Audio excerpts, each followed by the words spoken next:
Tenemos visita. Sí, y alguien con una, primero, dilatada experiencia en temas no solo políticos, sino también de administración pública, y que ahora en la Fuerza Nacional Progresista pues le toca presentarnos una posición relacionada pues a estas últimas informaciones que hemos recibido de las altas cortes, esencialmente de todo este tema del Tribunal Constitucional, y lo relacionado sobre todo al tema de arrastre, que ahora, por cierto, nos tocó ver ayer a una autoridad, digamos, de ese entorno salir a decir que no hay nada definitivo todavía. Pero saludamos a Ángel Locuar en cabina, quien desde pues, muy joven ha estado en diversos afanes con el tema de la política, y ahora hablar de su posicionamiento y el de su organización política a la que actualmente pertenece sobre este tema. Bienvenido al Gobierno de la Tarde. Muchas gracias, pero lo primero que debo hacer es aclarar que yo no pertenezco a ninguna organización política. No, pero yo leí en estos días que a la Fuerza Nacional Progresista yo también leí eso mismo. Y me resultó muy extraño. Reformista. Renuncié en el 2007 y no he vuelto a ninguna organización política. Qué alivio, usted sabe qué bueno. En este momento yo he descubierto que puedo ayudar sin estar en ningún partido. Porque fíjate que... Es una coincidencia de criterios entonces lo de... No, yo presenté en el año 2014 una acción directa de inconstitucionalidad en contra de la ley 157-13, que es la que se le vendió a la gente como la ley de arrastre, que era un esperpento. En el año 2016, esa ley, la inconstitucionalidad debió ser conocida por el Tribunal Constitucional para las elecciones del 16. En el 16, Vinicio, que es mi amigo, es uno de los perjudicados. Sí. Él se interesa en el tema y 2 años más tarde, creo que en el 18 o a finales del 17, él presenta un recurso en base al recurso que ya yo había presentado en contra de esa ley. Luego, otros ciudadanos, a los que no tengo el honor de conocer, presentaron también acciones directas en contra de esa ley. El Tribunal Constitucional, que no conoció para las elecciones del 16 la acción que yo presenté en el 14, pues ahora, como el tema está sobre el tapete, hubiera sido una locura, una iniquidad no conocer ese recurso que lleva 5 años, más de 5 años, en estado de fallo. Wow. Porque la audiencia fue en febrero del año 2015. En consecuencia, ahora como ha recibido acciones directas en contra de cuestiones distintas de la ley 19 y de la ley 33, bueno, pues conoce esa, porque las falencias de las decisiones de la Junta Central Electoral contenidas en la resolución número 8 nacen de que el Tribunal Constitucional no conoció a tiempo la falencia de la ley 157. Entonces, por eso es que el tribunal reúne todos los recursos que tiene, las acciones directas, y las falla la semana que viene, antes de dejar en estado de fallo las acciones relativas a la Junta Central Electoral y a la nueva normativa votada por el Congreso Nacional. Y falla en algo que se parece mucho, si estuviéramos en el Cibao, a un mangú con aguacate y mango. Reúne todos los recursos que tienen fundamentos distintos y los despacha en una sola resolución, y por eso ustedes leen que yo aparezco como abogado de la Fuerza Nacional Progresista, cosa que la Fuerza Nacional Progresista no necesita. No tiene sus propios abogados. No, que son de los mejores abogados del país. Es que no solo fue más de lo que se le pidió, es que también fue fuera de tiempo. No todo, fuera de tiempo. Y todo junto. Y todo junto. Y no falló en realidad lo que se le pidió, porque no fue eso lo que se le pidió al Tribunal Constitucional. Mira, va a salir ahora, la primera semana del mes de septiembre, un libro mío que se llama Derecho Administrativo, que es un texto, porque no hay texto de derecho administrativo desde Manuel Amiama, tiene más de 70 años ese texto. El magistrado Ortega tiene uno. No, el magistrado Ortega tiene... El manual de derecho administrativo. Tiene uno sobre la ley 107, que la desarrolla bastante bien con un profesor español, hasta donde yo sé. Ricardo Ribeiro fue un profesor excelente. Él también tiene otro manual de derecho administrativo. Pero el texto que desarrolla los programas de las universidades, todavía ya universidades usan Amiama. Pero el texto empieza con una cita en la que indico que no puede saber derecho constitucional quien no ha estudiado ciencias políticas. Esta mañana me invitaron a SIN y hablábamos del tema. Y alguien me repitió una cita muy famosa, muy parecida a esa. Quien no estudia ciencia política no puede saber derecho constitucional. Puede saber normativa procesal, pero ni siquiera eso muy bien. Porque en este tema, ¿qué es lo básico? Bueno, en este tema hay en juego un derecho fundamental. El derecho a elegir de manera libre, sin coacción. Y directa. Y directa. Yo quería preguntarle eso. ¿Cuál fue jurídicamente, fuera de lo que usted nos está planteando ahora, cuál fue el argumento central de ustedes? O sea, ¿por qué ustedes entendían que el párrafo del artículo 2 de la ley 157 era inconstitucional, el tema de las ratas? Mira, la ley dicen llamarla de voto preferente. Ya el nombre es inconstitucional, porque el voto no es preferente. No hay que darle al ciudadano la capacidad de elegir preferentemente a nadie, porque la Constitución garantiza que elige de manera directa. Entonces, elegir de manera directa es elegir de manera expresa, sin interpósitas personas. En la Constitución Dominicana no hay voto indirecto, pero no como erróneamente ha establecido en otras sentencias el Tribunal Constitucional. El Tribunal Constitucional en otras sentencias ha dicho que voto indirecto es el que se practica en Estados Unidos, porque se vota a través de colegios electorales, que se practicó en la República Dominicana durante todo el siglo XIX y una parte del siglo XX. El voto directo queda consagrado en la Constitución Dominicana a partir de 1924, cuando se crea la Junta Central Electoral. Pero en el siglo XIX solo hubo, creo que una elección. Cuando Luperón llevaba la batuta, hubo una elección, la primera de Lilis, que fue con voto directo. Luego, por las dificultades de comunicación y demás, era indirecto y era a través de asambleas. Y Lilis termina el siglo muerto con voto indirecto. Pero ese no es el único voto indirecto, ese es el voto indirecto en las democracias presidenciales. Porque en las democracias parlamentarias el voto siempre es indirecto, porque se vota por la lista del partido. Tú no votas en España para el presidente del gobierno. Surge el presidente del gobierno porque es el líder del partido.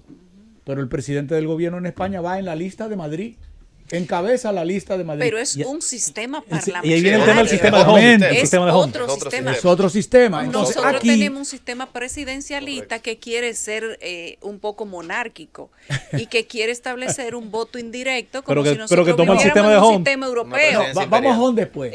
Pero tomando esa puntualización que tú haces con mucho acierto. El tema es que en la democracia presidencial nuestra, el voto es directo. Lo emite la persona, solo lo puede emitir la persona, porque solo lo emite el ciudadano. Y lo emite por otra persona, porque no se puede emitir por una figura política, por una figura jurídica, como es el partido. La Constitución dice que se vota por el candidato. La gente no vota por el partido X. No. La gente vota por el candidato del partido X. Ni por plancha, tú no votas por plancha. No se vota plancha. por plancha, exactamente. Entonces, cuando se vota por plancha, el voto es indirecto. Y el voto indirecto es inconstitucional. Contrario a muchas sentencias del Tribunal Constitucional en que se explayan en la historia con una ciencia política equivocada, diciendo que el voto indirecto es el voto de Estados Unidos. Eso es mentira. Lo escriba el Constitucional o no. Quien lo diga es mentira. El voto es en la República Dominicana directo, la persona por la persona, es personal. Nadie puede emitir un voto por el ciudadano que tiene el derecho a votar. Pero además, lo grave de esto es que el voto es libre. Pero la Constitución no solo dice que es libre, es que además de libre dice que nadie puede ser coaccionado a votar. Coaccionar no es solo el acto de la violencia militar de ponerte un fusil y obligarte a votar. Coaccionar no era lo que se hacía antes de quitarle la cédula a los empleados para que no votaran. El soborno, el picapollo claro, eso es. Eso es soborno. Coaccionar no es solo como hubo en la República Dominicana un tiempo que te compraban la boleta del partido contrario. No. Coaccionar es lo que ha hecho la Junta Central Electoral cuando te entrega una boleta y te dice, para usted votar por Lucas para senador, está obligado a votar por Pedro para diputado. Si vota por Pedro, está votando por Lucas. Eso es una coacción administrativa injusta, pero sobre todo es inconstitucional, viola un derecho fundamental. Entonces, sobre eso es, sobre lo único que se ha pronunciado en esta ley de 4 párrafos, la ley 157.13 tiene 4 párrafos, los 4 son inconstitucionales.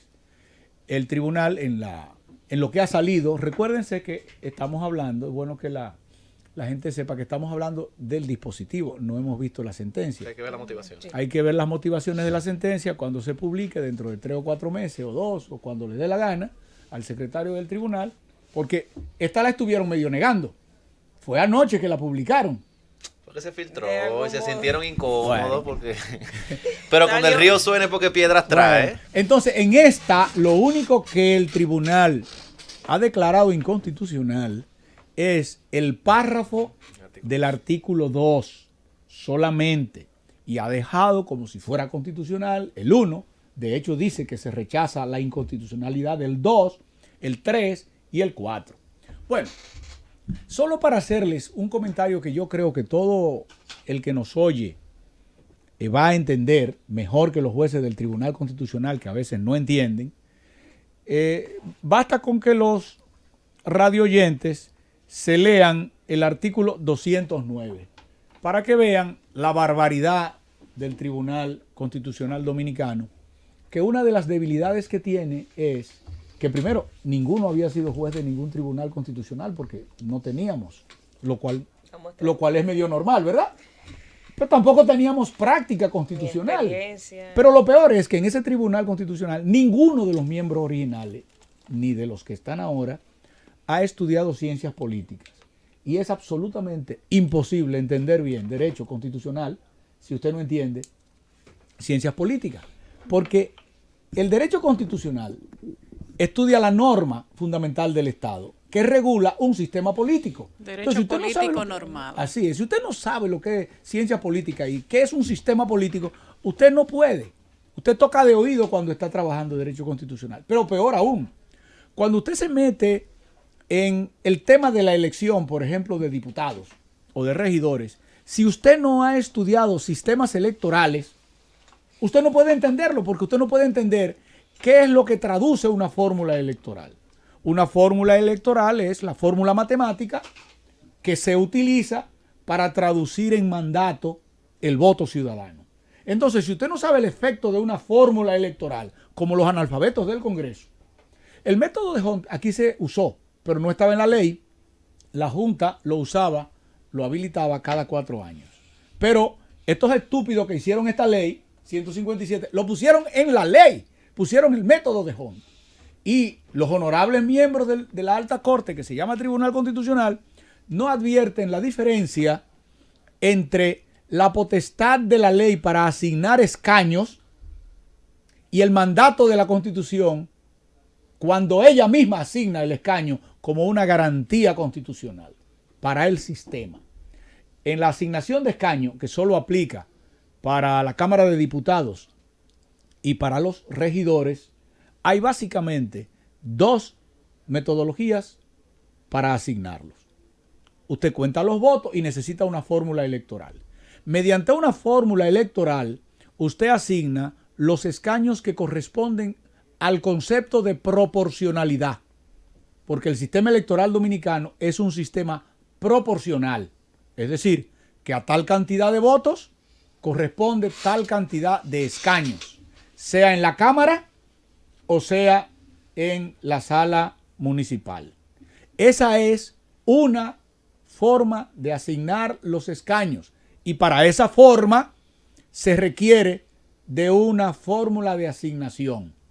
El método de Hunt es una fórmula de asignación impropia para nuestro sistema, porque fue diseñado para corregir falencias en un gobierno parlamentario. Pero es que hay otra que se la han saltado los honorables miembros del Tribunal Constitucional, y que yo invito a todo el que sabe leer y escribir en la República, incluso el que no sabe leer muy bien, a que se lea el artículo 209 en su párrafo 2. A ver si es tan difícil de entender algo tan evidente que hará como creo que 10 o 12 años yo le leí al presidente de la Junta Central Electoral, siendo presidente de la Junta Central Electoral, y abrió los ojos. No sabía. No lo había leído, pero ya me ha pasado con varias cosas así. No lo había leído así.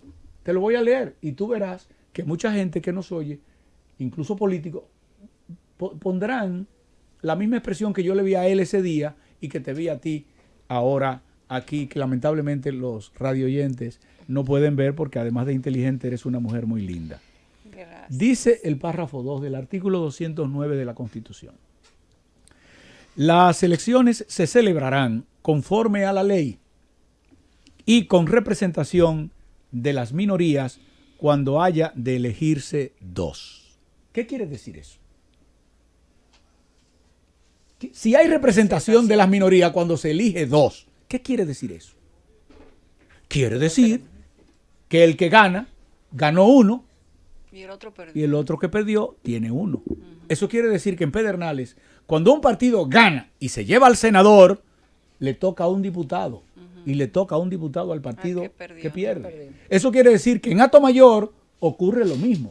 Eso quiere decir que ocurre lo mismo en cada provincia que tiene lo que se llama sobrerepresentación, que tiene 2, aunque no tenga población. Exacto, para tenerla. Como iba pasando con las provincias fronterizas. Entonces, ¿por qué la Constitución hace eso? Aunque una provincia pequeña no tenga cantidad suficiente de ciudadanos para tener 2, la Constitución le asigna 2 para que uno sea de la oposición, por el simple hecho de que en ciencia política no existe democracia sin que esté representada la minoría. Eso no lo entiende el Tribunal Constitucional. Ahora, ¿cómo termina ese artículo? Ese artículo lo leo de nuevo completo para que el que no tiene una Constitución para leerlo no olvide lo que leí antes. Las elecciones se celebrarán conforme a la ley y con representación de las minorías cuando haya de elegirse 2 o más candidatos. Bueno, cuando son más de 2, es de 3 en adelante. Entonces es que aplica el método de Hunt o cualquiera. El método de Hunt es el peor. Sí, porque facilita a los partidos grandes obtener mayoría. No le facilita, le da a los partidos grandes la votación de las minorías. Exacto. El método correcto es el método de resto mayor, que corresponde la misma cantidad de asientos a la cantidad que haya de electores. Si usted tiene 9 votos y tiene 3 escaños, se gana con 3. Ahora, supón que hubo uno que sacó 4. Le toca 4 a ese, le toca 3 al otro, y al que sacó 2,5, que es el resto mayor, le toca a otro. Ese es el método que debe aplicarse en la República Dominicana si los congresistas no fueran analfabetos en ciencias políticas. Ese método no lo establece el Tribunal Constitucional. La ley lo establece. El tribunal pudo fallarlo a favor o en contra. Yo no le critico que lo mantenga, porque finalmente la facultad reglamentaria del legislador le permite hacer diabluras. Y esta es una diablura, pero no es una diablura ilegal. Ahora, lo que no puede el Tribunal Constitucional es negarle a esas comunidades el derecho a estar representadas cuando son 2. Y el tribunal se saltó eso, ni lo leyó. Oye, sentarse a leer las sentencias del Constitucional en materia política es o sentarse a llorar o morirse de vergüenza, porque los conceptos no se sostienen en ninguna facultad de ciencia política. Siempre me he preguntado por qué los legisladores, que son los hacedores de leyes, no son abogados, por ejemplo. Debía ser un requisito. Son las 4:51, sí, próximamente. Son las 4:51. Estamos hablando con el doctor Ángel Locua respecto de la sentencia que se puede decir que elimina el voto de arrastre, aunque ha tenido sus bemoles, tal como usted decía. ¿Qué podemos esperar a partir de ahora? Porque tenemos varias cosas mezcladas. Mira, la Junta Central Electoral debe revisar la resolución 08 para adecuarla a la normativa vinculante que ha dictado el Tribunal Constitucional.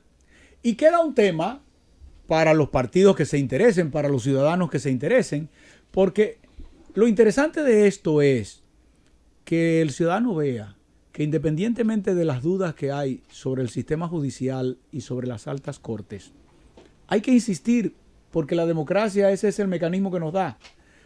Antes de esta sentencia había un problema que tenía la gente pobre y que sufríamos los abogados.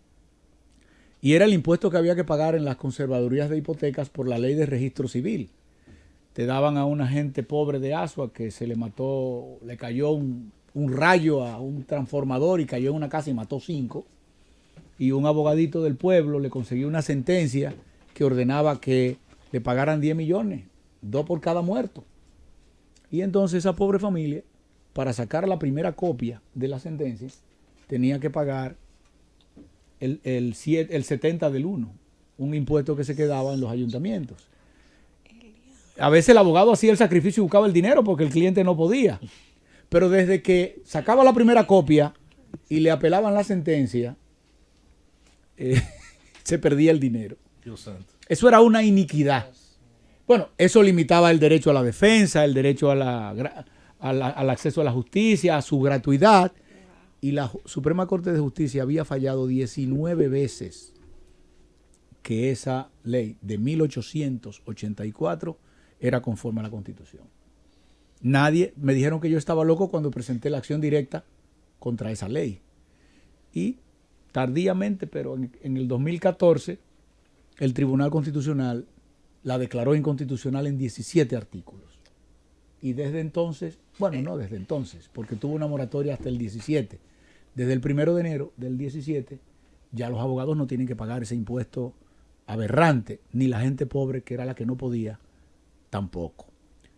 Porque hay que insistir en que el sistema funcione, que un día no será perfecto, pero funcionará. Ahora los partidos políticos, noten que ninguno atacó esa ley, porque fueron los partidos políticos que la hicieron, porque hacen leyes los partidos contra los ciudadanos para proteger sus vagabunderías intrapartidarias. Esa ley fue atacada por un simple ciudadano. Como yo lo hice, puede hacerlo cualquier dominicano. Bueno, tal vez tú me dirás, cualquier dominicano no es abogado. Bueno, pero hay 58,000 abogados que pudieron haberlo hecho. Cualquiera de ellos. Y la prueba de que el sistema, si lo forzamos a que funciona, es esa. No es perfecta la decisión del Tribunal Constitucional. No fue que acogió las peticiones que en derecho yo le formulé y a la que se adhirieron otros ciudadanos y se adhirió a un partido minoritario. No. Encontró eso de pretexto para atender el clamor de la gente que ya no quería que la obligaran a votar mal, que ya no quería que le quitaran su derecho. Por que yo no quiero votar, sino porque es el arrastre y tengo que... Y cuando menos ya en el país, en todas las demarcaciones políticas de la República, los ciudadanos van a poder elegir de manera libre a su senador y al diputado de su preferencia. Eso puede cambiar el panorama electoral con miras al 2020, porque se supone aquí hay gente que nada más ganan por arrastre. Lo va a cambiar. Pero todavía ahí quedó una cosa mala que el Constitucional no hizo. ¿Qué? Realmente yo estoy muy desilusionado del Tribunal Constitucional, por el que peleé bastante. Porque ellos se han elevado a la nube y tienen una liturgia. Es un tribunal de liturgia y de formas. Y se le está olvidando el fondo. Ahí, en esa decisión, el tribunal no falló que el voto es directo. Lo que me falló fue que el voto es libre, pero siguió dejando el voto por los partidos. Y el voto no es por los partidos. En la Constitución de la República el voto es por el candidato del partido. En consecuencia ahí te siguen votando por el símbolo del partido y le siguen asignando, de hecho, aunque la misma ley dice que no, de hecho se lo asignan a diputados que no obtienen votos. De tal manera que puede haber un ciudadano que se presente en una demarcación y obtenga 10,000 votos directos para él y haya un bandido de un partido que con 2,000 le gane. Que ha pasado muchísimo. No, ¿qué pasa? Y el Tribunal Constitucional debió corregir eso y eso no lo hizo. En consecuencia... Ahí está, todavía hay tiempo. No, porque... Bueno, digo que hay tiempo porque es cuestión de someter... No, no es así. El Tribunal Constitucional cuando mete la pata es difícil de sacar y la está metiendo con mucha frecuencia, porque cambiar el precedente constitucional le resulta al mismo Tribunal Constitucional difícil. Sí, tienen que arriba. hacerlo ellos mismos, Y ¿verdad? tienen que reconocer mira- que fallaron. Mira lo que pasa. El Tribunal Constitucional, cuando dicta una sentencia, es irrevocable, es Porque es el vinculante, último porque es lo último. escalafón, Se supone es que la la corte más pensaron bien alta. y eso da una seguridad al país. Bueno, pero en el AS-30 metieron la pata. Cuando quitaron el AS-30, que no era una cuestión constitucional, porque ese es otro problema del constitucional. El constitucional, cuando dispone algo en materia constitucional, es definitiva, irrevocable y vinculante. Pero si el Tribunal Constitucional decide por una sentencia cambiarte el nombre a ti, eso no tiene que obligar a nadie porque esa no es una atribución de ellos. Si deciden que Villa Altagracia ya no se llama Villa Altagracia, eso no es atribución del Constitucional. Y el Constitucional se metió con el AS-30 y afectó a toda la justicia. Cuando en la sentencia 4812 dijo que el AS-30 era para entidades determinadas. Y algunas entidades de esas determinadas, indeterminadas, ni siquiera tenían personería jurídica para reclamar el AS-30. Jodió la justicia por 5 años el Tribunal Constitucional y tuvo que revisarlo. El año pasado tuvo que decir, metí la pata donde dije Diego y hay que corregirlo.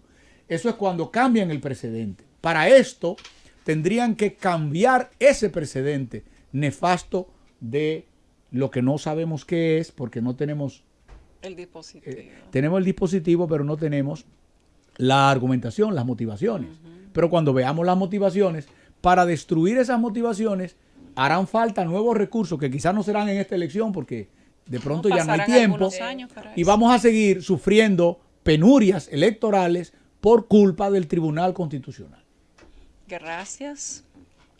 Gracias al doctor Ángel Locuar A por haber ustedes. estado con nosotros. Ya son las 4:59. Usted nos ha dejado con muchas dudas. Yo creo diría que es más más eh, aclaraciones. estábamos más contentos cuando solo teníamos que celebrar que lo habían eliminado sin entrar en el Y ahora, detalle. No, pero es bueno saber. No, para que el sistema mejore, lo que la gente debe hacer es celebrar que se puede votar de manera directa por el senador y el diputado y seguir reclamando los derechos que faltan. Porque la democracia no se consigue en un día, ni la perfección de un sistema tampoco. Se consigue cuando los ciudadanos van pidiendo, van exigiendo. Siempre votamos juntos y ahora nadie quería votar juntos Sí. porque llegó a un nivel de madurez la ciudadanía que podía reclamar ese derecho. Quizá en las elecciones que vienen reclamamos el que falta. Gracias, doctor.